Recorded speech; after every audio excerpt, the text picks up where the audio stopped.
Vamos a continuar ahora con este otro autor, Hegel, digamos, ese pasaje de Schelling a Hegel.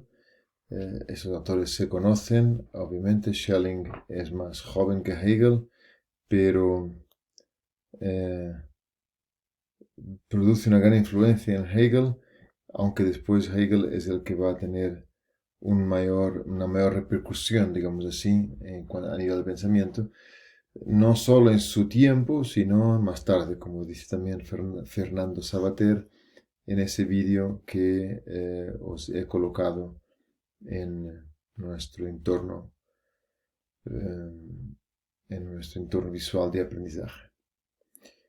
Eh, entonces Hegel empieza fascinado por el pensamiento de Schelling, por esta visión de la realidad como una naturaleza que es espíritu, que es razón. Eh, y el hombre, en ese sentido, el espíritu del sujeto del hombre, participa de esta razón universal que es la naturaleza. Hegel, digamos que parte también de ese punto inicialmente romántico, el recuperar la interioridad del hombre, alejándose del, de la frialdad de la razón cartesiana o spinoziana que mencionábamos, aunque después en realidad vamos a tener también sistemas muy racionalistas y muy fríos. Pero vamos a escuchar a Hegel, lo que se llama esos puntos de partida hegelianos, eh, en, en los que vemos realmente cuál es su intención al después de hacer un sistema tan complicado y tan completo a la vez. Vamos a ir a la fenomenología del espíritu, ese libro que os he colocado también en el EVA, el entorno visual de aprendizaje. Dicen que aquí está el prólogo a esta obra, dicen los expertos que es una de los textos más brillantes de Hegel, la introducción a la fenomenología del espíritu. El mismo nombre ya indica que vamos a intentar describir los modos de manifestación del espíritu que va a ser de nuevo la totalidad de la realidad, pero no como filosofía de la naturaleza, sino como un absoluto eh, que es espíritu, un poco distinto. Pero escuchemos a Hegel cuando dice, aquí arriba, no es difícil darse cuenta por los demás de que vivimos en tiempos de gestación y de transición hacia una nueva época. Imaginaos que van cayendo las grandes monarquías, se intenta instituir un gobierno, como dirían las constituciones de Estados Unidos, eh, of the people, by the people, for the people, de la gente, para la gente, del pueblo, eh, por el pueblo y para el pueblo. Eh, realmente es un cambio de época, cosa que sabemos que el Papa Francisco dice mucho también del momento presente, que no estamos en una época de cambios, sino en un cambio de época. Pero eso ya lo veremos más tarde. Digo, no en la asignatura, sino en nuestra vida, si realmente es un cambio de época. El espíritu ha roto con el mundo interior de su ser allí y de su representación y se dispone a hundir eso en el pasado, entregándose a la tarea de su propia transformación. El espíritu ciertamente no permanece nunca quieto, sino que se halla siempre en movimiento incesante, progresivo. Y esta es la idea hegeliana. No es tanto una naturaleza que es una especie de sustancia espiritual que podemos conocer, sino que es, digamos que en esa dicotomía sujeto-yo, no yo, que Schelling transforma en una gran naturaleza, que no es exactamente identificable con Dios, pero sin duda ninguna que Dios se expresa en toda ella. En Hegel es distinto. El yo sería realmente toda la realidad. La realidad sería entonces un, un gran sujeto. Ese yo, no yo, realmente queda ofuscado por un todo que es todo un yo. Entonces, también estamos tocando un panteísmo, pero de un espíritu en evolución. El espíritu ciertamente no permanece nunca quieto, dice Hegel, sino que se halla siempre en movimiento incesantemente progresivo. Una visión ya de la evolución de la historia eh, como una evolución del propio sujeto que es la realidad. Eh, Así como el niño, tras un largo periodo de silenciosa nutrición, el primer aliento, en el niño el primer aliento rompe bruscamente la gradualidad del proceso y el niño nace, así también el espíritu que se forma va madurando lenta y silenciosamente hacia la nueva figura. Y pudiéramos hasta incluso interpretar como la Revolución Francesa, como un gran parto, por ejemplo, de un niño que sale a la luz totalmente renovado, esta nueva época. Y entonces en Hegel vemos más bien esta tendencia a interpretar la realidad como una realidad espiritual, racional, pero en movimiento incesantemente progresivo, como vemos aquí.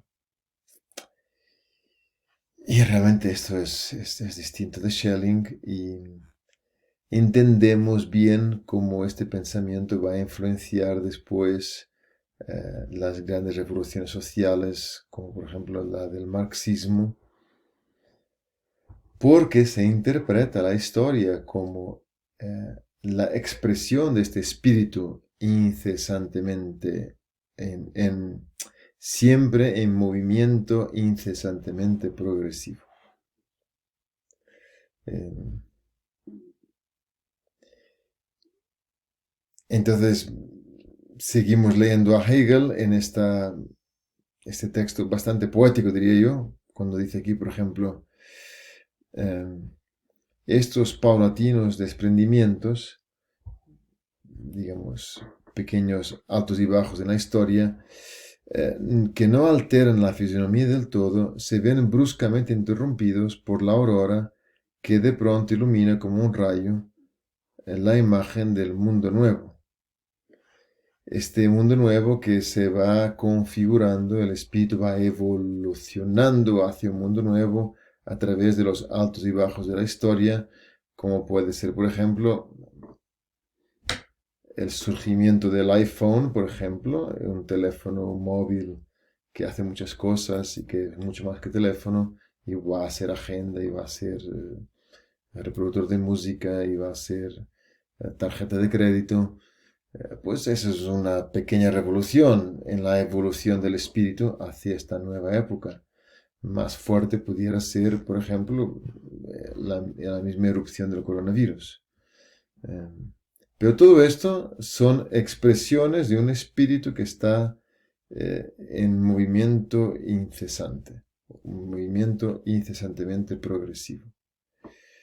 Eh, por aquí va la filosofía de Hegel. Os llamaré la atención solamente en el reale eh, para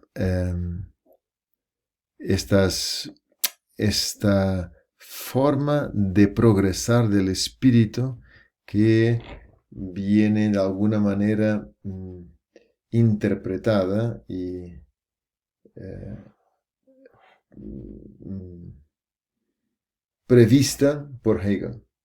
Cosa que, como decía, es muy peligroso, porque entonces uno tiene la impresión de que sabe controlar la realidad. Vamos a ver aquí. Dice, por ejemplo, el prefacio a la fenomenología y las nociones preliminares de la enciclopedia son auténticas joyas y constituyen algunas de las páginas más brillantes del filósofo. Pues tenéis la oportunidad de poder leer el prólogo a la fenomenología del espíritu, el prefacio, eh, como una de las... Bueno, son 40 páginas, no es tan fácil, pero bueno, yo os he puesto un pequeño extracto ahí. Vamos a ver las tres líneas que identifica el Reale Antisili. Dice, el cuadro completo de las ideas básicas del hegelianismo es bastante amplio, ya que se trata de una filosofía muy rica y muy complicada. Sin embargo, toda ella puede resumirse en estas tres líneas esenciales. La realidad en cuanto tal es espíritu, infinito. Por espíritu se entiende algo que es al mismo tiempo subsume y supera todo lo que al respecto habían dicho sus predecesores, y en especial Fichte y Schelling, una realidad dinámica, más, digamos, más rica que la naturaleza más estática de la que habla Schelling. Segundo punto, todo es espíritu, infinito. La estructura, o mejor dicho, la vida misma del espíritu, y por lo tanto el procedimiento a través del cual se desarrolla, está en continuo progresión, es la dialéctica. ¿Okay? Cabría incluso decir que la espiritualidad es dialecticidad. Esta dialéctica significa que Hegel identifica una continua oposición de extremos que después van a producir una tercera realidad, y es a través de esta oposición y formulación de la tercera realidad que constituye la progresión del espíritu. El rasgo particular de esta dialéctica, que la diferencia nítidamente de todas las formas anteriores de dialéctica, es lo que Hegel denominó con el término técnico de elemento especulativo, auténtica clave del pensamiento de nuestro filósofo. Entonces, este elemento especulativo significa que la dialéctica hegeliana nos coloca en una continua progresión de lucha de opuestos que se va dando a lo largo de la historia.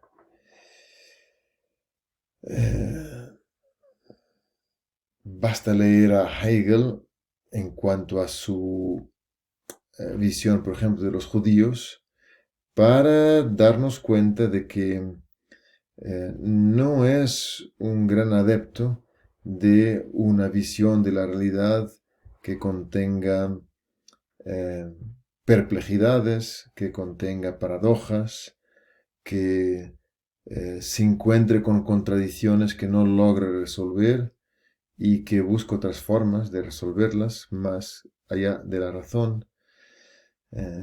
Entonces, Hegel tiene un problema al analizar, por ejemplo, la evolución de los judíos en la historia.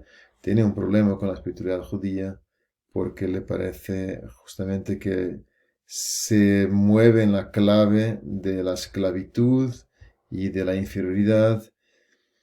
Entendemos cómo de aquí van a salir las reflexiones nietzscheanas, por ejemplo, sobre el superhombre, el Übermensch, y ciertos pensamientos bastante discriminatorios. Vamos a dejarlo por aquí. Kierkegaard va a ser un filósofo muy interesante porque profundamente cristiano, responde a Hegel de una forma brillante en muchas frentes, y diría mucho más fiel al espíritu romántico de la época, pero eso quedará para otro pequeño vídeo. Buen estudio.